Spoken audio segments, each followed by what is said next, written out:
안녕하세요. 이야기별입니다. 오늘 읽어드릴 작품은 안데르센의 인어공주입니다.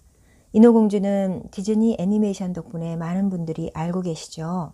그리고 어린이 그림책으로 한두 번은 보셨을 거라고 생각합니다. 그렇지만 그림책으로 출판된 책의 다수는 내용이 축약되어 있습니다. 축약된 내용으로는 작가의 작품을 온전하게 감상하기 어렵다고 생각하여 저는 원작을 그대로 번역한 완역본을 낭독해 드리겠습니다. 내용이 길어서 2회로 낭독할 예정입니다. 인어공주와 함께 행복하고 즐거운 시간 보내세요. 여러분의 구독과 좋아요는 저에게 아주 커다란 힘이 됩니다. 먼 바다로 나가면 가장 예쁜 수레국화 꽃잎처럼 파랗고 가장 깨끗한 유리처럼 맑은 물이다. 하지만 그곳의 바다는 아주 깊어서 아무리 긴 닷줄도 바닥에 닿지 못한다. 바다 밑바닥에서 수면까지 올라오려면 교회 첨탑을 수없이 쌓아 올려야 할 것이다. 바다 사람들은 그 아래 살고 있다. 그 아래 아무것도 없이 하얀 모래만 있을 거라고는 잠시도 생각해서는 안 될 일이다. 그렇고 말고 바다 밑에는 정말 놀라운 나무와 풀들이 자라고 있는데 줄기와 잎이 너무나 유연해 물결이 조금만 일렁여도 살아있는 듯 움직인다. 사방에 크고 작은 물고기들이 그 가지 사이를 헤엄쳐 다니는 모습은 이곳 지상의 나무 사이로 날아다니는 새들과 똑같다. 그중 가장 깊고 깊은 곳에 바다 왕의 성이 서 있다. 그 벽은 산호초이고 높다란 아치형 창문은 맑디 맑은 호박으로 되어 있다. 지붕은 물결에 따라 입을 벌렸다 다물었다 하는 조개로 이루어져 있다. 조개들은 다들 여왕님의 왕관을 훌륭하게 장식하고도 남을 만큼 눈부신 진주를 갖고 있었으므로 정말 아름다운 광경이었다. 바다 왕은 여러 해 전 왕비를 잃었고 늙은 어머니가 왕을 위해 집안일을 돌봐주었다. 왕의 어머니는 현명한 부인이었지만 자신의 고귀한 신분을 매우 자랑스럽게 여겼다. 그래서 자신은 꼬리에 진주를 12개나 달고 다니면서 다른 귀족들에게는 6개만 달도록 했다. 왕의 어머니는 손녀딸들인 바다의 어린 공주들을 애지중지 키웠으므로 어느 모로 보나 큰 칭송을 받을 만했다. 6 공주는 모두 아름다웠지만 막내가 그중 가장 예뻤다. 막내 공주의 피부는 장미꽃잎처럼 맑고 보드라웠다. 눈은 가장 깊은 바다처럼 새파랬다. 하지만 다른 공주들과 마찬가지로 막내 공주에게도 발이 없었고 몸 끝에는 물고기 꼬리가 달려 있었다. 바다의 공주들은 하루 종일 성의 넓은 연회장에서 놀았다. 그곳의 벽에서는 진짜 꽃들이 피었다. 커다란 호박 창문이 열리면 우리가 창문을 열어두면 제비가 날아들듯 곧바로 물고기들이 헤엄쳐 들어왔다. 물고기들은 공주들에게 다가가 공주들이 건네는 먹이를 먹었고 공주들은 물고기들을 쓰다듬어 주었다. 성 밖에는 짙은 파란색과 불붙은 듯 붉은색 나무들이 서 있는 거대한 정원이 펼쳐져 있었다. 그 열매는 금덩이처럼 반짝였고 꽃송이는 불꽃과도 같았으며 나뭇잎과 줄기는 끊임없이 일렁였다. 땅은 곱디 고운 모래였지만 유황 불꽃처럼 새파랗게 빛났다. 보이는 모든 것마다 아름다운 파란 빛이 감돌았다. 그 아래 내려가 서 있으면 실제로는 바닷속에 들어와 있음을 알지 못하고 위아래로 하늘밖에 없는 공중에 떠 있는 것과 비슷한 느낌일 것이다. 바다가 완전히 고요해지면 꽃받침에서 빛이 흘러나오는 자주색 꽃처럼 보이는 태양을 볼 수도 있을 것이다. 공주들은 저마다 정원에 자기 몫의 자리가 있어서 원하는 대로 땅을 파고 식물을 심을 수 있었다. 한 공주는 고래 모양으로 화단을 꾸몄다. 또 한 공주는 작은 인어 모양으로 화단을 꾸미는 것이 더 좋다고 여겼다. 하지만 막내 공주는 화단을 태양처럼 아주 동그랗게 만들었으며 태양처럼 붉게 빛나는 꽃들만 심기를 원했다. 막내는 궁금한 것이 많은 아이였으며 조용하고 사려 깊었다. 언니들은 침몰한 배에서 모아온 기이한 물건으로 정원을 꾸민 반면 막내는 높이 떠있는 태양처럼 생긴 장밋빛 꽃들을 제외하면 단 한 가지만 더 원했는데 그것은 바로 아름다운 대리석 조각상이었다. 새하얀 대리석으로 깎은 잘생긴 소년의 상이었는데 어느 배가 침몰한 뒤 바다 밑으로 떨어진 것이었다. 공주는 그 옆에 멋지게 자라는 진홍빛 수양버들을 쉬며 그 이파리가 석상에 들이우고 파란 모래가 깔린 해저 바닥에 닿도록 했다. 수양버들의 보랏빛 그림자는 나뭇가지처럼 끊임없이 움직였다. 그 나무의 뿌리와 늘어진 가지의 끝은 마치 입이라도 맞추려는 듯 장난치며 서로를 쫓는 것 같았다. 땅 위의 인간 세상에 대해 배우는 것보다 더 막내 공주에게 기쁜 일은 없었다. 공주는 할머니에게 배와 도시, 사람들과 동물들에 대해 아는 것을 전부 말해달라고 졸랐다. 공주는 땅 위의 꽃들에 향기가 있다는 것이 기묘하고 아름답다 여겼다. 바다 밑에서는 향기가 없었기 때문이다. 그리고 숲의 나무들이 초록색이며 땅 위 나무 사이를 날아다니는 물고기들은 맑은 소리로 아름답게 노래해서 듣기에 좋다는 것도 아름답게 여겨졌다. 할머니는 작은 새들을 물고기라고 불렀다. 그렇지 않으면 바다의 어린 공주들이 무슨 말인지 알아들을 수 없기 때문이었다.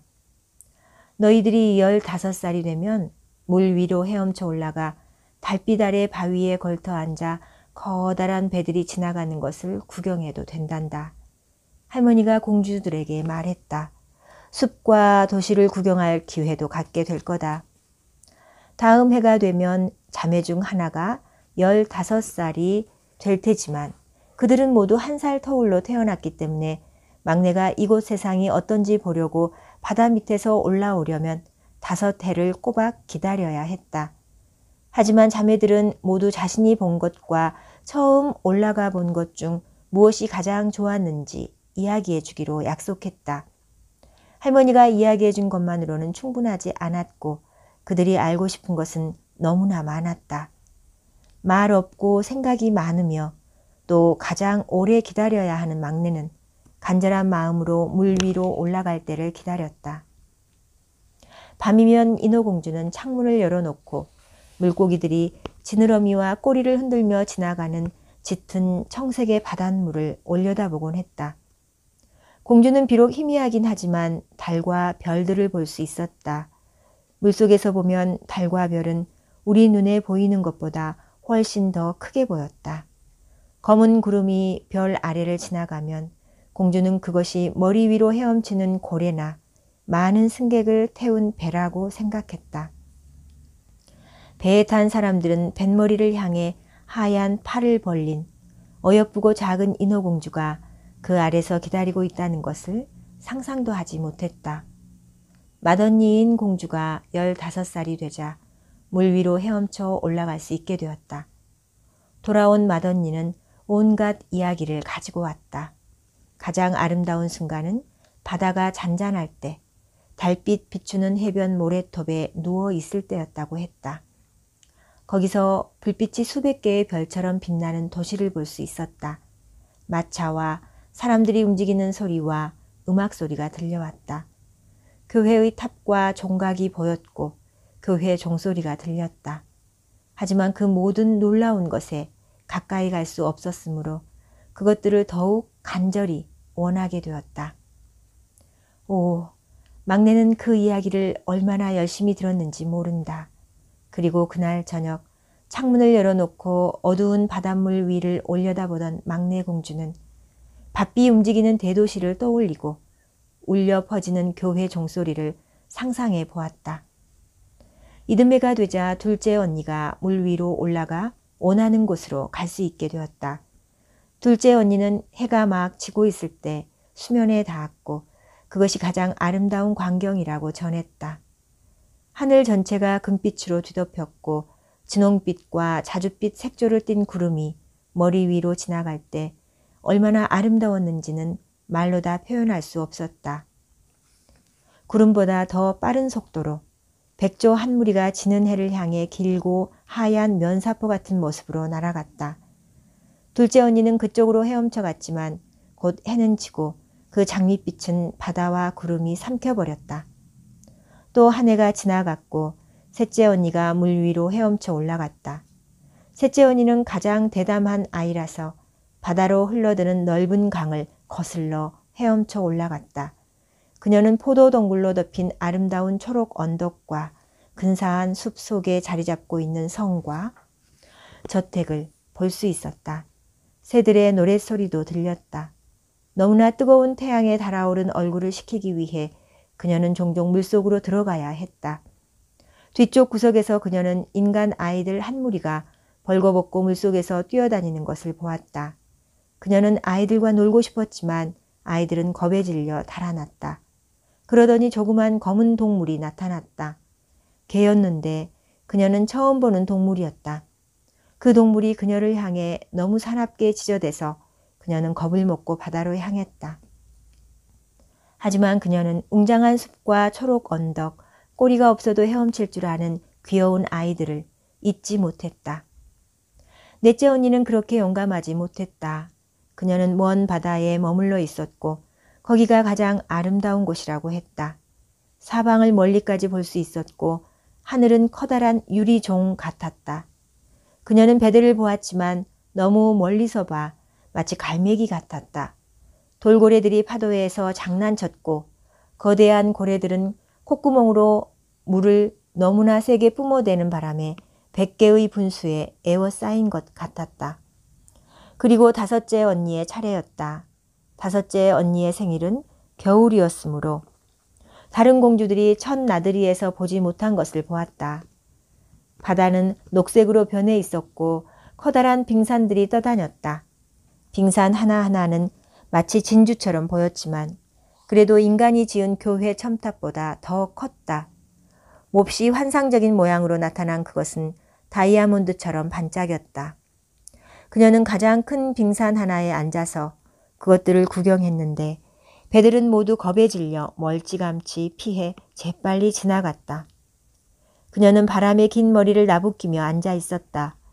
그날 저녁 하늘이 잔뜩 흐려지더니 천둥이 우르릉거리고 번개가 번쩍였으며 검은 파도가 거대한 얼음덩이를 하늘 높이 솟아올려 붉은 번개가 칠 때면 번쩍이게 했다.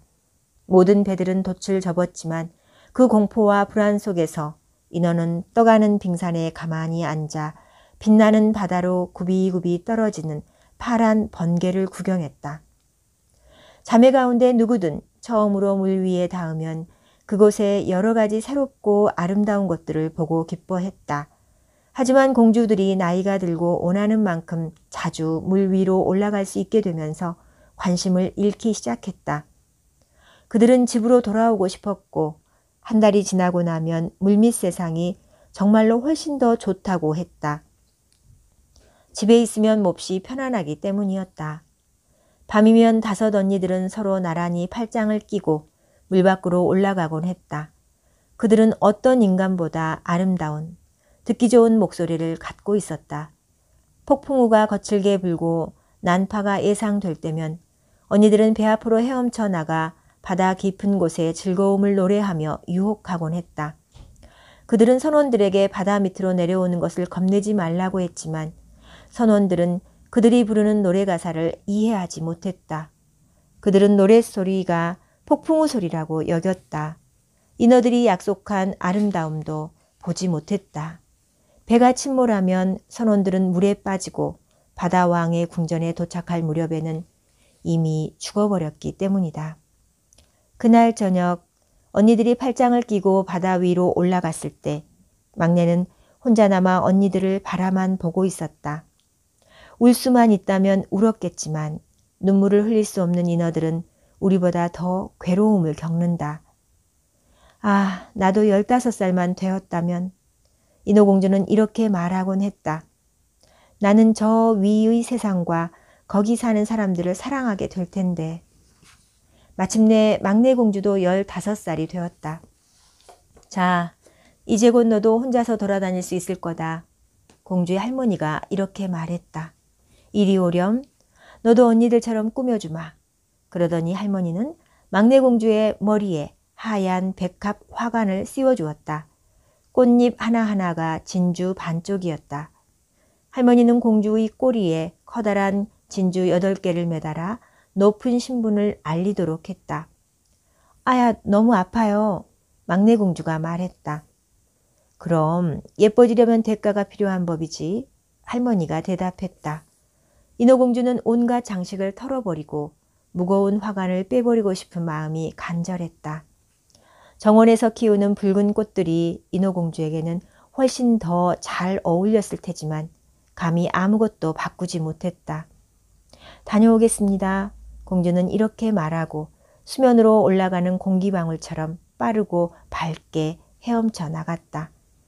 공주의 머리가 파도 위로 솟아나왔을 때 해는 방금 졌지만 구름들은 여전히 장미와 황금처럼 빛나고 있었다. 연분홍빛 하늘 위에는 저녁별이 밝고 또렷하게 반짝이고 있었다. 공기는 온화하고 신선했으며 바다는 매우 잔잔했다. 돛대가 셋 달린 커다란 배가 물살을 가르며 다가왔는데 미풍뿐이었으므로 돛은 하나만 펼치고 있었다. 선원들이 돛대 주위에서 쉬고 있는 모습이 보였다.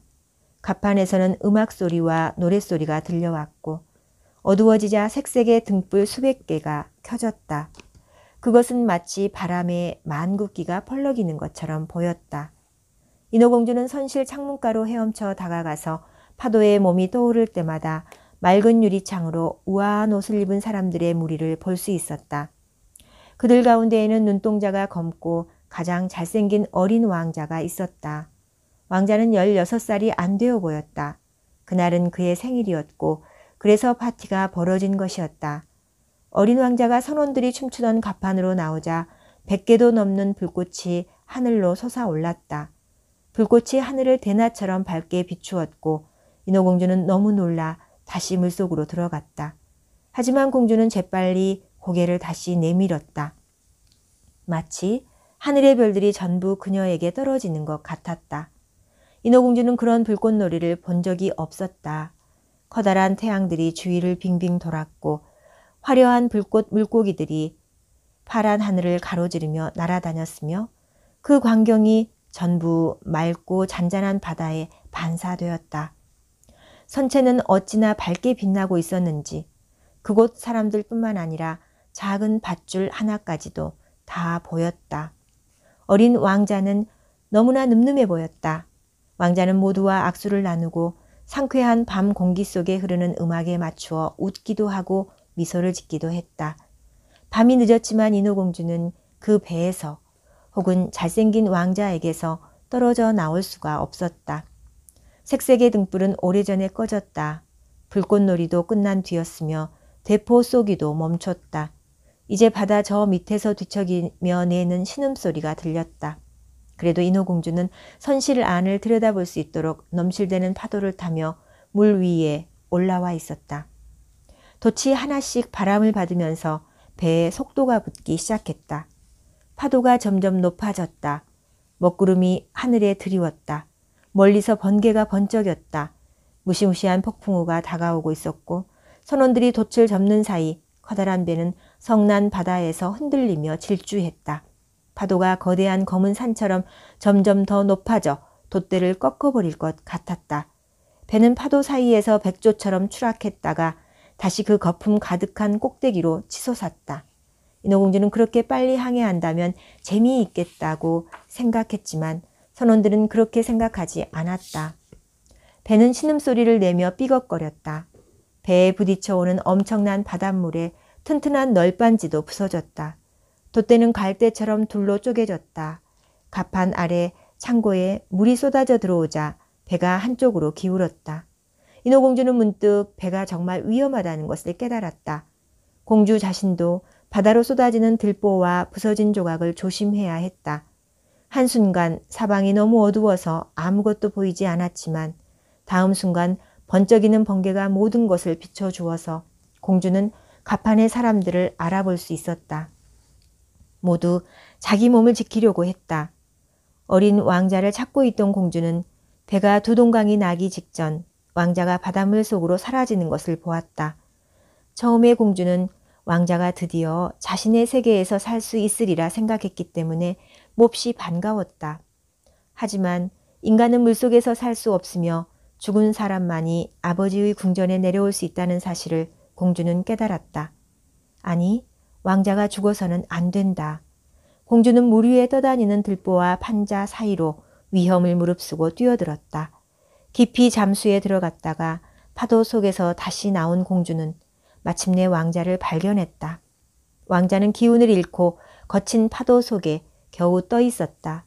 왕자의 팔다리에 힘이 빠지고 있었다. 아름다운 눈은 감겨 있었다. 인어공주가 구하러 오지 않았더라면 왕자는 분명 물에 빠지고 말았을 것이다. 공주는 왕자의 머리를 물 위로 꺼내 받치고 파도에 둘의 몸을 실었다. 아침이 밝아오자 폭풍우는 잦아들었고 배는 흔적조차 보이지 않았다. 붉게 빛나는 태양이 수면 위로 솟아오르더니 왕자의 뺨에 혈색을 되돌려주는 것 같았다. 하지만 왕자의 눈은 계속 감겨 있었다. 인어공주는 왕자의 잘생긴 넓은 이마에 입을 맞추고 젖은 머리카락을 쓸어 넘겨주었다. 공주는 그가 자신의 조그만 정원에 세워둔 대리석상이랑 똑같이 생겼다고 생각했다. 공주는 그에게 다시 입 맞추고 그가 살아나기를 바랐다. 잠시 후 인어공주는 눈앞에 펼쳐진 육지를 바라보았다. 높고 푸른 산 꼭대기에 반짝이는 흰 눈이 쌓여 있어서 편안히 앉아있는 백조 같았다. 해안 근처에는 아름다운 초록숲이 펼쳐져 있었고 근처에는 교회인지 수도원인지 알 수 없는 건물이 있었다. 레몬과 오렌지 나무가 그 정원에 자라고 있었고 문 옆에는 높다란 야자 나무들이 보였다. 그곳은 바다가 작은 후미를 이루고 있어서 파도는 잔잔했고 하얀 모래가 해안 깊숙이 밀려들어 언덕을 이루고 있었다. 인어공주는 잘생긴 왕자와 함께 그곳으로 헤엄쳐가 왕자를 따뜻한 햇볕 아래 눕히고 모래로 베개를 만들어 머리를 받쳐주었다. 커다란 흰 건물에서 종이 울리기 시작했고 한 무리의 여자아이들이 정원으로 걸어 나왔다. 인어공주는 해안에서 멀리 헤엄쳐 나가 물 위로 솟아나온 커다란 바위 뒤에 숨었다. 공주는 아무도 자신을 보지 못하도록 머리카락과 가슴을 파도 거품으로 가렸다. 그리고 누가 불쌍한 왕자를 도와주러 오는지 지켜보았다. 오래 지나지 않아 어린 소녀 하나가 지나갔다. 소녀는 놀란 표정을 지었지만 잠시뿐이었고 재빨리 도움을 청하러 달려갔다. 인어공주는 왕자가 되살아나 주위 모두에게 미소를 지어 보이는 모습을 지켜보았다. 하지만 인어공주를 위한 미소는 없었다. 물론 왕자는 인어가 그를 구해주었다는 것을 몰랐기 때문이었다. 왕자가 큰 건물로 들어가고 나자 인어공주는 슬픔에 사로잡혀 아버지의 궁전으로 돌아가기 위해 물속으로 뛰어들었다. 인어공주는 늘 말이 없고 생각이 많았지만 그 후로 더욱 말이 없어지고 깊은 사색에 잠겨 지냈다. 물 위로 나가 무엇을 보았는지 언니들이 물었지만 공주는 한마디도 하지 않았다. 아침마다 그리고 저녁마다 공주는 왕자를 두고 왔던 자리로 헤엄쳐 가보았다. 공주는 정원의 열매들이 익어가는 것과 그것을 수확하는 광경을 보았다. 하지만 왕자는 보이지 않았고 인어공주는 늘 전보다 더 슬픈 마음으로 집에 돌아왔다. 인어공주의 한 가지 위안은 작은 정원에서 왕자와 꼭 닮은 아름다운 대리석상을 끌어안고 있는 것이었다. 인어공주는 꽃 가꾸기를 그만두었고 꽃들은 들판에서처럼 제멋대로 자라나 나뭇가지의 긴 줄기와 잎을 휘감아 모든 것이 어두워 보였다. 마침내 더 이상 견딜 수 없었던 인어공주는 언니 한 명에게 모든 것을 털어놓았다. 다른 언니들도 곧 그 일을 알게 되었지만 그 외에는 아무도 알지 못했다. 다른 이에게 입도 뻥긋 안 하는 인어 몇 명만 제외하고 그중 한 인어는 왕자가 누구인지 알고 있었다. 그녀 역시 가판에서 벌어진 축제를 보았고 왕자가 어느 왕국 사람이며 그 왕국이 어디에 있는지 알고 있었던 것이다. 이리 오렴 막내야. 다른 공주들이 말했다. 그들은 서로 어깨동무를 하고 길게 줄지어 왕자의 성이 서 있는 바로 앞 해변으로 갔다. 성은 빛나는 연노란색 돌로 지어져 있었고 웅장한 대리석 층계들도 있었는데 그중 하나는 곧장 바다로 이어졌다. 지붕에는 화려한 금빛 돔이 세워져 있었고 건물 전체를 에워싸는 기둥 사이에는 살아있는 것처럼 보이는 대리석 조각상들이 서 있었다. 높다란 창문의 맑은 유리를 통해 호화로운 커튼과 테피스트리로 장식한 넓은 방들이 보였다. 벽에는 보기 좋은 커다란 그림들이 가득 걸려 있었다. 가장 큰 방의 한가운데에는 천장 유리 돔까지 물을 뿌려대는 분수가 놓여 있었다. 유리 돔을 통해 커다란 웅덩이에서 자라는 아름다운 식물 위로 햇볕이 비추었다. 왕자가 사는 곳을 알게 된 인어공주는 매일 밤마다 그곳을 찾았다. 공주는 언니들보다 훨씬 더 해안 가까이까지 헤엄쳐 다가왔고 물 위로 긴 그림자를 들이운 수려한 대리석 발코니에 닿기 위해 좁은 해협을 거슬러 올라오기도 했다. 공주는 거기 앉아서 밝은 달빛 아래 혼자인 줄로만 알고 있는 왕자를 바라보곤 했다. 저녁 되면 종종 인어공주는 멋진 배를 타고서 깃발을 휘날리며 음악의 곡조에 맞추어 바다로 나가는 왕자의 모습을 보았다. 공주는 녹색 물풀 사이에서 머리를 내밀고 내다보았고 바람에 공주의 긴 은빛 베일이 날리면 사람들은 날개를 펼친 백조라고 상상했다. 인어공주는 어부들이 횃불을 들고 바다로 나가면서 왕자를 칭송하는 소리를 들었고 그럴수록 왕자가 파도에 정신을 잃고 떠다니던 날 그의 목숨을 구할 수 있었던 것이 정말 다행이라고 생각했다. 그리고 왕자의 머리를 가슴에 안았던 일과 애정을 담아 그에게 입 맞췄던 일을 기억했다. 하지만 그는 이 일을 전혀 기억하지 못했고 꿈에서조차 인어공주의 존재를 알지 못했다. 인어공주는 점점 더 인간을 좋아하게 되었고 마음속 깊이 그들과 함께 있고 싶었다. 인간의 세계는 인어공주의 세계보다 훨씬 더 넓어 보였다. 그들은 배를 타고 바다를 건널 수 있었고 구름 위까지 높이 솟은 가파른 산을 오를 수 있었다. 그리고 그들이 지닌 땅, 그 숲과 들판은 공주가 볼 수 있는 한계보다 더 멀리까지 펼쳐져 있었다. 인어공주는 알고 싶은 것이 너무나 많았고 언니들은 막내의 모든 질문에 대답해 줄 수 없었다. 그래서 인어공주는 바다 위의 세상에 대해 모두 알고 있는 할머니를 찾아갔다. 인간은 물에 빠지지 않으면 영원히 살 수 있나요? 우리가 여기 바닷속에서 죽는 것처럼 인간들은 죽지 않나요? 물론 인간들도 죽는단다. 인간들도 죽어야 하고 그들의 일생은 우리보다도 훨씬 짧지. 우리는 300년씩 살기도 하지만 존재가 사라지면 바다의 거품으로 변하지. 우리는 여기 사랑하는 이들 사이에 무덤도 남기지 않잖니. 우리에겐 불멸의 영혼이 없어서 다음 생을 갖지 못하거든. 우리는 푸른 수초와도 같단다. 풀을 잘라버리면 자라기를 멈추잖니. 하지만 인간에겐 몸이 흙으로 변한 뒤에도 영원히 사는 영혼이 있단다. 영혼은 반짝이는 별에 닿을 때까지 맑은 공기 속으로 날아오르지. 우리가 인간의 땅을 보려고 바다에서 올라가듯이 인간의 영혼은 우리가 결코 보지 못할 아름다운 미지의 장소로 올라간단다. 할머니가 대답했다. 왜 우리에겐 영혼이 없나요? 인어공주가 슬픈 목소리로 물었다. 단 하루만 인간이 되어 그 천국 같은 세상을 살 수 있다면 제 300년의 생명을 내놓겠어요. 이런 것들을 생각하며 시간을 낭비해서는 안 된다. 우리는 저 위에 사는 인간들보다 훨씬 더 행복하고 훨씬 더 풍요롭단다. 할머니가 말했다. 그럼 전 죽어서 바다의 거품처럼 떠다니며 파도의 노랫소리도 듣지 못하고 예쁜 꽃과 붉은 태양도 보지 못할 운명이군요. 제가 불멸의 영혼을 얻기 위해 할 수 있는 일은 없나요? 없단다. 만약 인간이 너를 몹시도 사랑해 네가 아버지와 어머니보다 더 소중한 존재가 된다면 그럴 수 있겠지. 그가 온 마음과 영혼을 다해 너를 사랑하고 내 오른손을 잡고 여기서 그리고 영원히 내게 충실하겠다고 약속한다면 말이다. 그러면 그의 영혼이 네 몸속으로 들어와 너 역시 인간의 행복을 나눌 수 있단다. 그는 내게 영혼을 나눠주고도 여전히 자신의 영혼을 지닐 수 있으니까. 하지만 절대 그럴 리가 없지. 우리가 보기엔 이토록 아름다운 물고기 꼬리가 지상의 사람들에게는 흉측하게 보인단다. 그들은 보는 눈이 없어.